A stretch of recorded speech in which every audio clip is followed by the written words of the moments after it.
सोचो, एक मशीन जो 1967 में बनाई गई थी, जब लोग अभी कैसेट प्लेयर्स यूज कर रहे थे, वो आज भी 47 साल बाद हमें डेटा भेज रही है। और वो भी कहाँ से? हमारे सोलर सिस्टम से बाहर, इंटरस्टेलर स्पेस से, जहाँ कोई भी इंसान का बना हुआ ऑब्जेक्ट पहले कभी नहीं गया। ये है वॉयेजर 1, नासा का सबसे दूर, सबसे पुराना और सबसे मिस्टीरियस स्पेसक्राफ्ट। और कुछ वक्त पहले जब इस स्पेसक्राफ्ट ने ऐसी चीज़ें डिटेक्ट करनी शुरू की जो साइंटिस्ट्स की एक्सपेक्टेशंस से बिल्कुल मैच नहीं करती थे, तब नासा के इंजीनियर्स खुद कंफ्यूज हो गए। कई हफ्तों तक वो समझ ही नहीं पाए कि वॉयेजर 1 के साथ हो क्या रहा है। आज इस वीडियो में हम बात करेंगे कि वॉयेजर 1 ने असल में क्या डिटेक्ट किया, क्यों नासा के साइंटिस्ट्स इसे इम्पॉसिबल कह रहे थे, और ये मिशन इतनी दूर तक, इतने सालों तक कैसे जिंदा रहा। अगर आपको स्पेस मिस्ट्री और रियल साइंस पसंद है तो इस वीडियो को एंड तक ज़रूर देखिए, क्योंकि जो चीज़ वॉयेजर 1 ने खोजी है वो हमारी अंडरस्टैंडिंग ऑफ स्पेस को बदल सकती है। चलिए शुरू करते हैं। वॉयेजर 1 को नासा ने 5 सितंबर 1937 को लॉन्च किया था। इंटरेस्टिंग बात यह है कि वॉयेजर 2, जो इसका ट्विन स्पेसक्राफ्ट है, उसे पहले यानी 20 अगस्त 1937 को लॉन्च हुआ था। लेकिन वॉयेजर 1 का रूट फास्टर था, इसलिए वो वॉयेजर 2 से पहले अपने डेस्टिनेशंस तक पहुंच गया। इसी वजह से इसे वॉयेजर 1 नाम दिया गया। वॉयेजर 1 ने जुपिटर के पास से 1917 में फ्लाईबाय की, और वहां से हमें जुपिटर के ग्रेट रेड स्पॉट, उसके मून्स, स्पेशली ईओ का वॉल्केनिक एक्टिविटी जैसी चीज़ों की पहली डिटेल्ड तस्वीरें मिलें। ईओ पर एक्टिव वॉल्केनोज देखना खुद एक बहुत बड़ा डिस्कवरी था, क्योंकि उस वक्त तक किसी को पता नहीं था कि अर्थ के अलावा किसी और जगह भी जियोलॉजिकल एक्टिविटी इतनी जिंदा हो सकती है। जुपिटर फ्लाईबाय के दौरान वॉयेजर 1 ने और भी कई चीज़ें डिस्कवर किन जो उस वक्त बिल्कुल नया था। जुपिटर के अराउंड एक फेंट रिंग सिस्टम डिटेक्ट हुआ, जिसके बारे में पहले किसी को पता नहीं था। इसके अलावा दो नए मून्स, थीब और मेटिस, भी डिस्कवर हुए, लेकिन सबसे ज़्यादा ध्यान ईओ ने खींचा। ईओ एक छोटा सा मून है, लेकिन वॉयेजर 1 की तस्वीरों ने दिखाया कि उसकी सरफेस पर एक्टिव वॉल्केनिक इरप्शंस हो रहे हैं, लावा फाउंटेन्स जो हंड्रेड्स ऑफ किलोमीटर्स ऊपर तक जाते हैं। ये सोलर सिस्टम में अर्थ के अलावा पहली जगह थी जहां एक्टिव वॉल्केनिज्म देखा गया। साइंटिस्ट्स के लिए ये एक गेम चेंजिंग मोमेंट था, क्योंकि इससे पता चला कि छोटे मून्स भी जियोलॉजिकली जिंदा हो सकते हैं अगर उनके अंदर सही तरह की टाइडल फोर्सेस काम कर रही हों। आईओ के केस में जुपिटर की ग्रेविटी और उसके दूसरे मून्स के ग्रेविटेशनल पुल की वजह से ईओ के अंदर इतनी हीट जनरेट होती है कि उसकी क्रस्ट पिघल जाती है।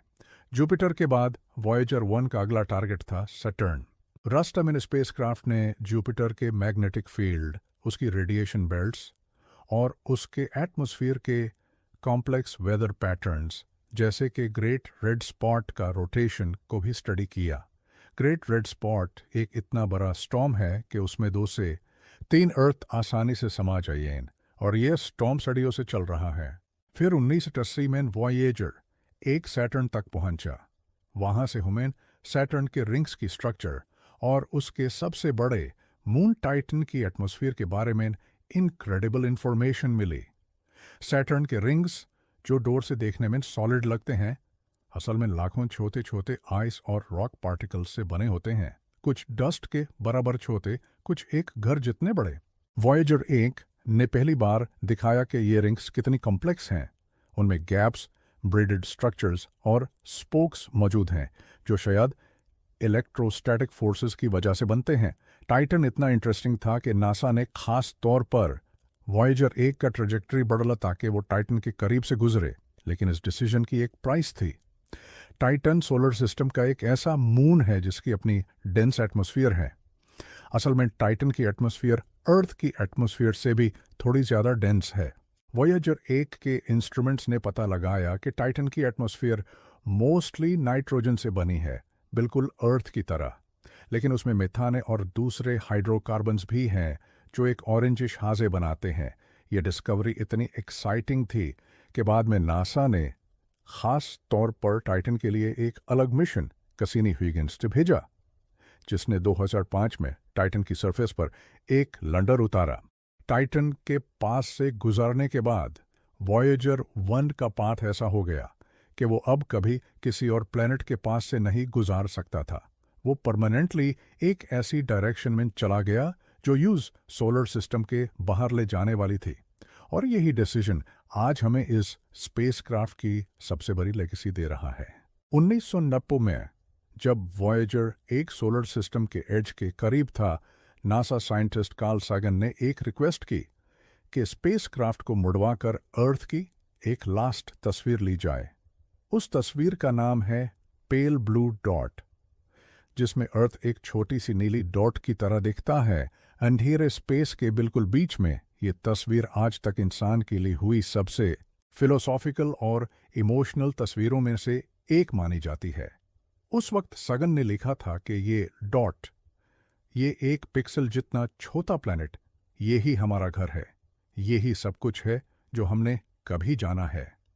हर इंसान जो कभी जिंदा रहा, वहीं पैदा हुआ, वहीं मारा। ये मोमेंट सिर्फ एक फोटो नहीं थी, ये एक रिमाइंडर थी कि यूनिवर्स के सामने हमारी एग्जिस्टेंस कितनी छोटी है। 25 अगस्त 2012 ये वो दिन था जब वॉयेजर 1 ऑफिशियली इंटरस्टेलर स्पेस में दाखिल हुआ। इसका मतलब ये है कि वो उस रीजन में पहुंच गया जहां सन का सोलार विंड यानी सन से निकलने वाले चार्ज्ड पार्टिकल्स खत्म हो जाते हैं और जहां से इंटरस्टेलर मीडियम यानी दूसरे स्टार्स के बीच का स्पेस शुरू होता है। ये बाउंड्री को साइंटिस्ट्स हीलियोपॉज कहते हैं। जरा सोचिए इस अचीवमेंट की स्केल के बारे में। वॉयेजर 1 अभी इस वक्त अर्थ से तकरीबन 15 बिलियन माइल्स या 24 बिलियन किलोमीटर्स दूर है। अगर आप लाइट की स्पीड से भी इस स्पेसक्राफ्ट तक सिग्नल भेजें तो उस सिग्नल को वहां पहुंचने में तकरीबन 22 से 23 घंटे लगते हैं। यानी अगर नासा वॉयेजर 1 को एक कमांड भेजता है तो जवाब आने में पूरा एक दिन से ज्यादा लग जाता है। ये डिस्टेंस इतनी ज्यादा है कि नॉर्मल इंसानी समझ से बाहर है। अगर हम सोलर सिस्टम को एक फुटबॉल ग्राउंड समझ लें जहां सन एक एंड पर हो, तो अर्थ उस ग्राउंड के शुरू के बहुत करीब होगी और वॉयेजर 1 अभी भी उस ग्राउंड के दूसरे कॉर्नर तक पूरा नहीं पहुंचा, लेकिन वो प्लूटो से भी बहुत दूर निकल चुका है। वॉयेजर 1 पहला ह्यूमन मेड ऑब्जेक्ट है जो इंटरस्टेलर स्पेस में दाखिल हुआ। इसके बाद वॉयेजर 2 भी 2018 में इसी रीजन में पहुंचा, लेकिन थोड़ा डिफरेंट रूट से, इसलिए उसका डेटा थोड़ा अलग था। अब यहाँ से कहानी इंटरेस्टिंग होती है। जब साइंटिस्ट्स ने अस्यूम किया था कि सोलर सिस्टम के बाहर इंटरस्टेलर स्पेस खाली होगा, मतलब बहुत लो डेंसिटी का ऑलमोस्ट वैक्यूम जैसा, तो वॉयेजर 1 के इंस्ट्रूमेंट्स ने कुछ ऐसा डिटेक्ट किया जो उनकी एक्सपेक्टेशन से मैच नहीं हुआ। 2021 में वॉयेजर 1 के प्लाज्मा वेव इंस्ट्रूमेंट ने एक कंटिन्यूअस फेंट हम या गुंजान डिटेक्ट की जो इंटरस्टेलर गैस की वाइब्रेशन से बन रही थी। ये पहली बार था जब हमने इंटरस्टेलर मीडियम की इतनी कंसिस्टेंट और कंटिन्यूअस आवाज़ रिकॉर्ड की थी। यूनिवर्सिटी ऑफ आयोवा के साइंटिस्ट स्टेला कोच ऑकर, जिन्होंने इस रिसर्च को लीड किया था, ने बताया कि ये जैसे एक हल्की मुस्तकिल बारिश की तरह है, कभी तेज कभी हल्की, लेकिन हमेशा मौजूद। ये डिस्कवरी साइंटिफिकली बहुत इम्पोर्टेंट थी क्योंकि इससे हमें पता चला कि इंटरस्टेलर गैस का डेंसिटी हमारी पुरानी कैलकुलेशन से ज़्यादा है। मतलब वो स्पेस जिसे हम खाली समझते थे वो उतना खाली नहीं है जितना सोचा गया था। लेकिन असल इम्पॉसिबल वाला मोमेंट 2012 और फिर 2023 में आया। मैं 2022 में वॉयेजर 1 ने अपने attitude articulation and control system, जिसे ACS कहते हैं, से ऐसा टेलीमेट्री डेटा भेजना शुरू किया जो बिल्कुल रैंडम और मीनिंगलेस था। AACS वो सिस्टम है जो स्पेसक्राफ्ट के एंटेना को अर्थ की तरफ पॉइंट रखता है। अगर ये सिस्टम खराब हो तो वॉयेजर 8 हमसे कांटेक्ट ही ख़त्म कर सकता है। सबसे हैरान करने वाली बात यह थी कि स्पेसक्राफ्ट खुद ठीक काम कर रहा था, उसके बाकी सब सिस्टम्स नॉर्मल थे, एंटेना भी, अर्थ की तरफ ठीक पॉइंट कर रहा था। सिर्फ टेलीमेट्री डेटा ही अजीब, गार्बल्ड और रैंडम था, जैसे कोई रैंडम नंबर जनरेटर यूज हो रहा हो। नासा के इंजीनियर्स महीनों तक इस प्रॉब्लम को समझने की कोशिश करते रहे। आखिरकार उन्हें पता चला कि AACS सिस्टम अपना डेटा एक ऐसी कंप्यूटर के थ्रू भेज रहा था जो सालों पहले फेल हो चुकी थी, और उस डेड कंप्यूटर ने डेटा को करप्ट कर दिया। ये फिक्स करना आसान नहीं था, क्योंकि स्पेसक्राफ्ट के ओरिजिनल इंजीनियर्स में से ज़्यादातर अब रिटायर हो चुके हैं या इंटीकल कर चुके हैं। नासा की टीम को 1970s के पुराने मैनुअल्स और डॉक्यूमेंटेशन खंगालनी पड़ी, जो मॉडर्न डिजिटल फॉर्मेट में भी नहीं थी। फिर नवंबर 2023 में एक और बड़ा मसला आया। वॉयेजर ए ने बिल्कुल गार्बल्ड, अनरीडेबल डेटा भेजना शुरू कर दिया। इस दफा मसला साइंस डेटा में नहीं, बल्कि स्पेसक्राफ्ट के पूरे कम्युनिकेशन सिस्टम में था। नासा को लगने लगा था कि शायद वॉयेजर एक से कांटेक्ट हमेशा के लिए खत्म हो जाए। ये एक ऐसी मशीन है जो 15 बिलियन माइल्स डोर है। अगर कुछ खराब हो जाए तो कोई भी ह्यूमन वहां जाकर रिपेयर नहीं कर सकता। हर कमांड अर्थ से भेजकर 22 से 23 घंटे वेट करना पड़ता है जवाब के लिए। अगर कोई छोटी सी मिस्टेक भी हो जाए तो पूरा मिशन हमेशा के लिए खत्म हो सकता है। इंजीनियर्स ने महीनों तक ट्रायल एंड एरर से काम किया। आखिरकार उन्होंने आइडेंटिफाई किया कि फ्लाइट डेटा सिस्टम, जिसे FDS कहते हैं, कि एक चिप में फॉल्ट आ गया था, जिसकी वजह से मेमोरी करप्ट हो रही थी। उन्होंने दोबारा वही पुराना कोड जो 1970s की टेक्नोलॉजी पर लिखा गया था, यूज करके उस करप्टेड मेमोरी को दूसरी जगह रीलोकेट किया। बिल्कुल जैसे एक पुरानी फ्रेजाइल मशीन की वायरिंग को दोबारा अरेंज करना, वो भी बिना यूज टच किए, सिर्फ रिमोट कमांड से। अप्रैल 2024 में महीनों की मेहनत के बाद वॉयेजर 1 ने फाइनली यूजेबल साइंस डेटा भेजना शुरू कर दिया। पूरी नासा टीम के लिए ये एक इमोशनल मोमेंट था, क्योंकि बहुत लोगों को लग रहा था कि शायद ये मिशन यहीं खत्म हो जाएगा। इससे पहले कि हम आगे बढ़ें, एक चीज़ समझना ज़रूरी है। वॉयेजर 1 अर्थ से कम्युनिकेट कैसे करता है इतनी दूर से? वॉयेजर 1 के पास एक 3.7 मीटर का हाई गेन एंटेना है, जो हमेशा अर्थ की तरफ पॉइंट रहता है। ये एंटेना रेडियो सिग्नल्स भेजता है जो लाइट की स्पीड से ट्रैवल करते हैं। लेकिन इतनी दूर होने की वजह से, जैसा हमने पहले भी बताया, एक सिग्नल को अर्थ तक पहुंचने में 22 ताप घंटे लगते हैं। सिर्फ 0.1 बिलियंथ ऑफ अ वाट होती है। इससे कंपैरिजन के लिए एक मॉडर्न सेल फोन का सिग्नल इससे कई ट्रिलियन गुना ज़्यादा स्ट्रांग होता है। डीप स्पेस नेटवर्क के बहुत सेंसिटिव एंटेनास ही इस इतने कमज़ोर सिग्नल को कैच कर सकते हैं, और वो भी बहुत केयरफुल सिग्नल प्रोसेसिंग के थ्रू।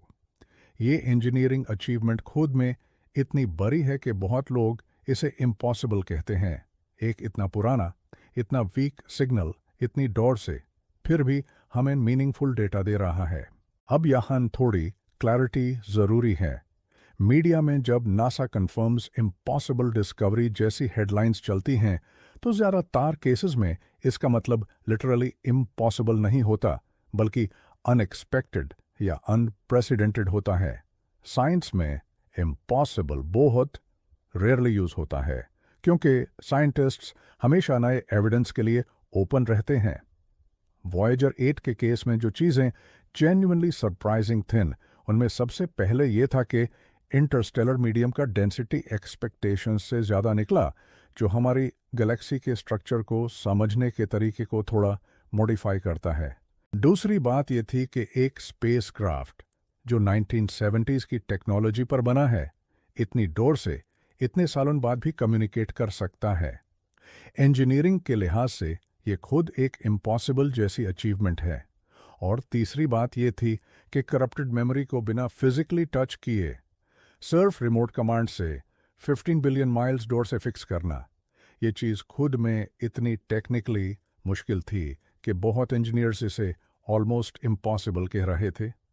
तो इम्पॉसिबल वाला एंगल सिर्फ एक ड्रामेटिक खोज नहीं था, बल्कि यह था कि इंसानों ने एक ऐसी चीज़ को फिक्स कर दिया जो थियोरेटिकली हो ही नहीं सकती थी, वो भी इतनी दूर से। यह असल में एक ह्यूमन अचीवमेंट स्टोरी है जितनी कि एक स्पेस डिस्कवरी स्टोरी। वॉयेजर एंट सोलर पैनल्स यूज नहीं करता, क्योंकि सन से इतनी दूर सोलर एनर्जी काम नहीं करती। इसकी जगह ये एक रेडियोइसोटोप थर्मो इलेक्ट्रिक जनरेटर यूज करता है, जो प्लूटोनियम 2 टेराओहेट्स के रेडियो एक्टिव डिके से हीट जनरेट करता है और उस हीट को इलेक्ट्रिसिटी में कन्वर्ट करता है। लेकिन ये पावर सोर्स हमेशा के लिए नहीं चलेगा। हर साल इसकी पावर आउटपुट कम होती जा रही है, तकरीबन 4 वाट्स पर ईयर की रेट से। इसी वजह से नासा को धीरे धीरे स्पेसक्राफ्ट के नॉन एसेंशियल इंस्ट्रूमेंट्स बैंड करने पड़ रहे हैं ताकि बाकी सिस्टम्स चलते रहें। 2024 में नासा ने वॉयेजर 1 के प्लाज्मा साइंस इंस्ट्रूमेंट को बैंड कर दिया ताकि पावर बचे आ जा सके। ये एक मुश्किल डिसीजन था, लेकिन ज़रूरी था ताकि मिशन थोड़ी और देर तक जिंदा रह सके। ये प्रोसेस पिछले कई सालों से चल रहा है। Voyager 1 originally 10 scientific instruments carry करता था। वक्त के साथ साथ नासा ने हीटर्स और नॉन एसेंशियल सिस्टम्स बैंड कर दिए। फिर 2007-2008 में कुछ इंस्ट्रूमेंट्स जैसे कि planetary radio astronomy experiment band किया और 2024 में प्लाज्मा साइंस इंस्ट्रूमेंट भी बैंड कर दिया। अब वॉयेजर 8 के पास सिर्फ हैंडफुल इंस्ट्रूमेंट्स बाचे हैं जो एक्टिव हैं, जैसे कि मैग्नेटोमीटर और कॉस्मिक रे सबसिस्टम, जो इंटरस्टेलर स्पेस की बेसिक प्रॉपर्टीज मेजर करते रहते हैं। हर डिसीजन में नासा की टीम को केयरफुली कैलकुलेट करना पड़ता है कि कौन सा इंस्ट्रूमेंट सबसे ज़्यादा साइंटिफिक वैल्यू दे रहा है और कौन सा बैंड किया जा सकता है बिना मिशन की ओवरऑल वैल्यू को ज़्यादा नुकसान पहुंचे। ये एक तरह का स्लो कंट्रोल्ड गुड बाय है, जहां इंजीनियर्स धीरे धीरे स्पेसक्राफ्ट को सिंप्लीफाई करते जा रहे हैं ताकि वो जितनी लंबी जिंदगी मुमकिन हो उतनी जी सके। साइंटिस्ट्स का अंदाजा है कि वॉयेजर 1 शायद 2025 से 2030 के दरमियान किसी वक्त अपना आखिरी यूजेबल डेटा भेजेगा। उसके बाद भी स्पेसक्राफ्ट फिजिकली स्पेस में हमेशा ट्रैवल करता रहेगा, बस हम उसकी आवाज़ नहीं सुन पाएंगे। ये बात थोड़ी इमोशनल भी है। एक मशीन जो इंसान ने 1977 में बनाई थी, जिसने जुपिटर सैटर्न देखा, जिसने सोलर सिस्टम के बाहर कदम रखा और जिसने हमें इंटरस्टेलर स्पेस की पहली आवाज़ सुनाई, वो आखिरकार खामोश हो जाएगी। लेकिन वो ख़त्म नहीं होगी, वो बस चलती रहेगी साइलेंटली, हमेशा के लिए इंसानी कम्युनिकेशन के बिना। वॉयेजर 1 और वॉयेजर 2 दोनों के साथ एक गोल्डन रिकॉर्ड अटैच है, एक गोल्ड प्लेटेड डिस्क जिसमें अर्थ की साउंड्स, इमेजेस और म्यूजिक रिकॉर्ड की गई है। इसमें प्रोफाइंड लैंग्वेजेस में ग्रीटिंग्स हैं, इंसानी दिलों की धड़कन, बारिश की आवाज़, वेल सॉन्ग्स और क्लासिकल से लेकर जाज तक की म्यूजिक शामिल है। ये आइडिया कार्ल सगन और उनकी टीम ने बनाया था, इस सोच के साथ कि अगर कभी लाखों सालों बाद कोई दूसरी इंटेलिजेंट सिविलाइजेशन इस स्पेस क्राफ्ट को ढूंढ ले, तो उन्हें पता चले कि अर्थ पर कभी एक सिविलाइजेशन थी जो बात करना चाहती थी, कनेक्ट करना चाहती थी। गोल्डन रिकॉर्ड के अंदर बहुत कुछ शामिल है। इसमें 100 सप्रोस इमेजेस हैं जो अर्थ की डाइवर्सिटी दिखाती हैं, इंसान, जानवर, बिल्डिंग्स, लैंडस्केप्स और साइंस के डिफरेंट एस्पेक्ट्स। इसमें नेचुरल साउंड्स भी हैं, जैसे कि हवा, समंदर की लहरें, थंडर और जानवरों की आवाज़ें जैसे चिंपैंजी, एलिफेंट और बर्ड्स। म्यूज़िक की बात करें तो इसमें बीथोवन, मोजार्ट, बच जैसी क्लासिकल पीसेस के साथ साथ अलग अलग कल्चर्स की ट्रेडिशनल म्यूज़िक भी है, जैसे कि पेरू की पन पाइप्स, सेनेगाल की परकशन और चक बेरी का एक रॉक एंड रोल गाना भी शामिल है, जो उस वक्त कंट्रोवर्शियल था क्योंकि कुछ लोगों को लगा कि रॉक म्यूज़िक इतनी सीरियस अचीवमेंट के लिए अप्रोप्रिएट नहीं है। लेकिन कार्ल सगान और उनकी टीम ने इसे रखने का डिसीजन किया क्योंकि वो चाहते थे कि रिकॉर्ड इंसानियत की पूरी रेंज दिखाए, सिर्फ हाई कल्चर नहीं। 55 डिफरेंट लैंग्वेजेस में ग्रीटिंग्स भी शामिल हैं, जिनमें उर्दू, हिंदी, पंजाबी जैसी साउथ एशियन लैंग्वेजेस भी हैं। साथ ही एंशिएंट लैंग्वेजेस जैसे अकाडियन, जो 6000 साल पुरानी है, भी शामिल की गई है। हर ग्रीटिंग में लोग अपने अपने तरीके से अर्थ की तरफ से हेलो कह रहे हैं, इस उम्मीद के साथ कि शायद कभी कोई इसे सुने। वॉयेजर 1 अभी अपनी करंट स्पीड से अगले 40,000 साल में किसी दूसरे स्टार सिस्टम के करीब भी नहीं पहुंचेगा। ये डिस्टेंसेस इतनी बड़ी हैं कि इंसानी लाइफ टाइम के हिसाब से उन्हें समझना मुश्किल है। लेकिन यही तो इस मिशन की खूबसूरती है। ये सिर्फ एक साइंटिफिक मिशन नहीं है, ये इंसानियत की एक टाइम कैप्सूल है जो हमेशा के लिए स्पेस में सफ़र करती रहेगी, चाहे हम यहाँ अर्थ पर हो या ना हो। बहुत लोग कंफ्यूज हो जाते हैं कि वॉयेजर 1 और वॉयेजर 2 में फ़र्क क्या है। चलिए ये भी क्लियर कर देते हैं। वॉयेजर 2 को वॉयेजर 1 से पहले लॉन्च किया गया था 20 अगस्त 1977 को, जबकि वॉयेजर 1, जैसा हमने पहले बताया, 5 सितंबर 1977 को लॉन्च हुआ। लेकिन वॉयेजर 1 का ट्रेजेक्ट्री फास्टर था, इसलिए वो अपने डेस्टिनेशंस तक पहले पहुंचा और इसी वजह से इसे 1 का नाम मिला। वॉयेजर 2 का रास्ता बिल्कुल अलग था। जहां वॉयेजर 1 सिर्फ जुपिटर और सैटर्न तक गया, वहीं वॉयेजर 2 ने एक रेयर प्लैनेटरी अलाइनमेंट का फ़ायदा उठाकर जुपिटर, सैटर्न, यूरेनस और नेपट्यून, चारों गैस जायंट्स का विजिट किया। ये अलाइनमेंट हर 136 साल में सिर्फ एक बार होती है, जब चारों प्लैनेट्स इस तरह लाइनमेंट होते हैं कि एक स्पेसक्राफ्ट ग्रेविटी असिस्ट यूज करके सब तक पहुंच सके। वॉयेजर 2 आज तक वही स्पेसक्राफ्ट है जिसने यूरेनस और नेपट्यून को क्लोज से एक्सप्लोर किया है। वॉयेजर 2 भी 2018 में इंटरस्टेलर स्पेस में दाखिल हुआ, वॉयेजर 1 के 6 साल बाद। लेकिन दोनों का राउट थोड़ा डिफरेंट था, इसलिए उनके इंस्ट्रूमेंट्स ने इंटरस्टेलर मीडियम के थोड़ा डिफरेंट कैरेक्टरिस्टिक्स रिकॉर्ड किए, जिससे साइंटिस्ट्स को इस रीजन की 3D अंडरस्टैंडिंग बनाने में मदद मिली। दोनों स्पेसक्राफ्ट आज भी एक्टिव हैं, दोनों के पास गोल्डन रिकॉर्ड है और दोनों ही ह्यूमैनिटी के सबसे दूर तक पहुंचने वाले एम्बेसडर्स हैं। यहाँ कुछ आम सवालत का जवाब भी दे देते हैं जो लोग अक्सर पूछते हैं। क्या वॉयेजर 1 वापस आ सकता है? नहीं, वॉयेजर 1 के पास इतना फ्यूल नहीं है और ना ही इस तरह का डिज़ाइन है कि वो अपनी डायरेक्शन बदलकर वापस अर्थ की तरफ आ सके। वो हमेशा के लिए एक ही डायरेक्शन में डीप स्पेस की तरफ ट्रैवल करता रहेगा। क्या वॉयेजर 1 किसी दूसरे स्टार सिस्टम तक पहुंचेगा? टेक्निकली हाँ, लेकिन बहुत लंबे वक्त बाद। अंदाजा है कि तकरीबन 40,000 साल बाद वॉयेजर 1 एक स्टार के करीब से गुजरेगा जिसका नाम ग्लीसे चौरसोर प्रोपिऑइन है। लेकिन करीब का मतलब भी यहाँ 1.6 लाइट ईयर्स की डिस्टेंस है, जो फिर भी बहुत बड़ा फासला है। अगर पावर ख़त्म हो जाए तो स्पेसक्राफ्ट का क्या होगा? वॉयेजर 8 का कम्युनिकेशन हमसे हमेशा के लिए ख़त्म हो जाएगा, लेकिन स्पेसक्राफ्ट फिजिकली डिस्ट्रॉय नहीं होगा। वो बस साइलेंटली स्पेस में ड्रिफ्ट करता रहेगा, पोटेंशियली लाखों या करोड़ों सालों तक, क्योंकि स्पेस में फ्रिक्शन या इरोजन जैसी चीज़ें नहीं होती जो इसे तबाह कर सकें। और क्या नासा वॉयेजर 1 जैसा नया मिशन भेज सकता है? नासा और दूसरी स्पेस एजेंसीज इंटरस्टेलर प्रोब्स पर काम कर रही हैं, लेकिन अभी तक कोई भी मिशन वॉयेजर जितनी डिस्टेंस तक नहीं पहुंचा। फ्यूचर मिशंस जैसे इंटरस्टेलर प्रोब कॉन्सेप्ट पर डिस्कशन हो रही है, जो मॉडर्न टेक्नोलॉजी के साथ वॉयेजर से भी ज़्यादा दूर और ज़्यादा फास्ट जाने की कोशिश करेगा। वॉयेजर 1 की कहानी हमें कई चीज़ें सिखाती है। पहली बात, इंजीनियरिंग की ताकत। एक मशीन जो ऑलमोस्ट 50 साल पुरानी टेक्नोलॉजी पर बनी है, वो आज भी काम कर रही है, सिर्फ इसलिए क्योंकि उस वक्त के इंजीनियर्स ने इसे इतनी केयरफुली बनाया था और आज के इंजीनियर्स उसी पुरानी नॉलेज को प्रिजर्व करके रखते हैं। दूसरी बात, यूनिवर्स हमारी एक्सपेक्टेशन से ज़्यादा कॉम्प्लेक्स है। जब हमने सोचा था कि इंटरस्टेलर स्पेस खाली होगा, तो उसमें भी हमें ऐसी चीज़ें मिली जो हमारी समझ से बाहर थीं। इसका मतलब ये है कि जितना हम जानते हैं, उसके आगे भी बहुत कुछ है जो अभी डिस्कवर होना बाकी है। और तीसरी, सबसे इम्पॉर्टेंट बात, पेशेंस और प्रॉब्लम सॉल्विंग की ताकत।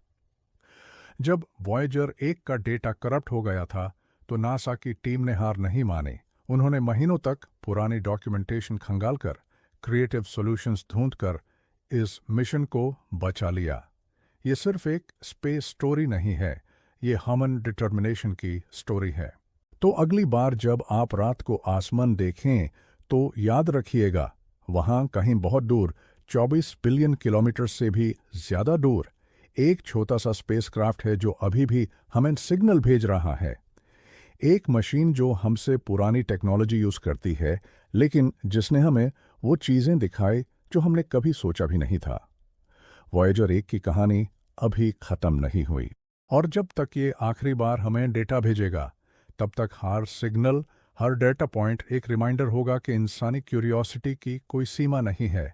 अगर आपको ये वीडियो पसंद आई हो तो प्लीज़ लाइक कीजिए, चैनल को सब्सक्राइब कीजिए और कमेंट्स में बताइए, आपको लगता है वॉयेजर 1 और क्या इम्पॉसिबल चीज़ें खोज सकता है अपने आखिरी सालों में। मिलते हैं अगली वीडियो में एक और अमेजिंग स्पेस कहानी के साथ।